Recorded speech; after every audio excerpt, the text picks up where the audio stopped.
Welcome to Professional Primer. We're continuing our conversation today about salary negotiation with Chris McWiggin, President of Professional Courage. Here's what she had to say.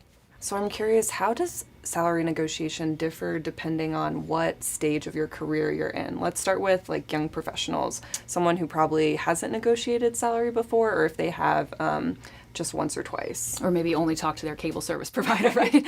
Right, exactly. So when you're a younger professional, the process is actually the same in terms of how you want to prepare and execute. The biggest difference comes in from where you're going to find that perceived value. So I talked a moment ago in terms of whether or not you're going to consider two factors, your value in the marketplace as well as your personal bottom line value.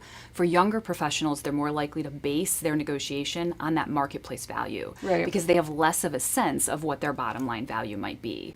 You can still pull upon things like internship accomplishments or maybe group projects that you did while you were in school that can help give insight into your personal bottom line value, but younger professionals more likely to rest on the marketplace value when they start to look at what those numbers and ranges should be. Yeah. So what about a mid-level experience? How does that differ? Mid and upper level experience tends to be quite the same, which is that now you have the opportunity, because you have career success behind you, to base more of that value on your personal bottom line impact. So you should be stepping to that conversation with more research based on you as a professional and what you have done for that organization or all of the organizations you've worked for in the past, right, as opposed to just saying, this is what I know the going rate for a project manager in Columbus, Ohio might be. You have a little bit more pull at that level. That is correct, yes. So what about someone who's senior level, very experienced, has been around the block a few times? Is there anything they should keep in mind or change through the years as they negotiate at that higher level? So what becomes of value the more tenure you have is, first, you've had more practice negotiating, right? So you're a little bit more comfortable in that space.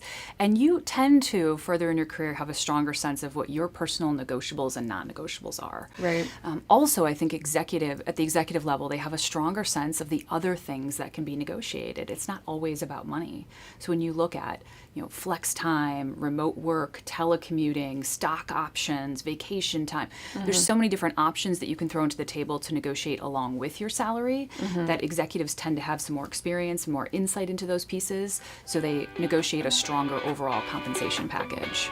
Do you want to hear more about salary negotiation?